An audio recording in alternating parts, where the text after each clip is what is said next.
সালামু আলাইকুম ভিউয়ার্স, আশা করি সবাই ভালো আছেন। চলে আসলাম MI11X Pro। হোয়াইট কালারের একটা ডিভাইস অ্যাভেলেবেল হয়ে গেছে আমাদের কাছে।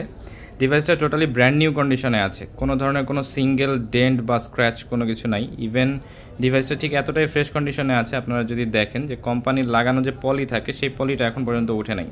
অনেকেই হচ্ছে গিয়ে স্ন্যাপড্রাগনের 888 প্রসেসরের একটা ডিভাইস খুঁজে থাকেন, অল্প বাজেটের ভিতরে গেমিংয়ের জন্য বেস্ট ডিভাইস হবে এইটা। MI11X Pro এটা হচ্ছে স্ন্যাপড্রাগনের 888 প্রসেসর দিয়ে আসে। যারা হচ্ছে উড়াধুরা গেমিং করতে চান তারা নিশ্চিন্তে নিতে পারেন। ডিভাইসটার সুপার অ্যামোলেড ডিসপ্লে দিয়ে আসে, 120 Hz রিফ্রেশ রেট। ক্যামেরাটাও কিন্তু অসাধারণ, একদম ফুল ফ্রেশ কন্ডিশনে আছে, হোয়াইট কালার, কোনো ধরনের কোনো স্ক্র্যাচ ডেন্ট কোনো কিছু আপনারা ইনশাল্লাহ পাবেন না এই ডিভাইসটাতে। তো MI11X Pro যারা নিতে চাচ্ছিলেন, আমাদের গ্যাজেট অ্যান্ড ইলেকট্রনিক্স প্রোডাক্টে একটা ইউনিট অ্যাভেলেবেল হয়ে গেছে, একদম ফুল ফ্রেশ ব্র্যান্ড নিউ কন্ডিশনে। আপনারা চাইলে নিয়ে নিতে পারেন ইনশাল্লাহ। ডিভাইসটার ভ্যালু থাকতেছে আপনাদের জন্য অনলি 22,000 টাকা। অনলি 22,000 টাকায় পেয়ে যাচ্ছেন MI11X Pro হোয়াইট কালারের এই ব্র্যান্ড নিউ কন্ডিশনের ডিভাইসটা।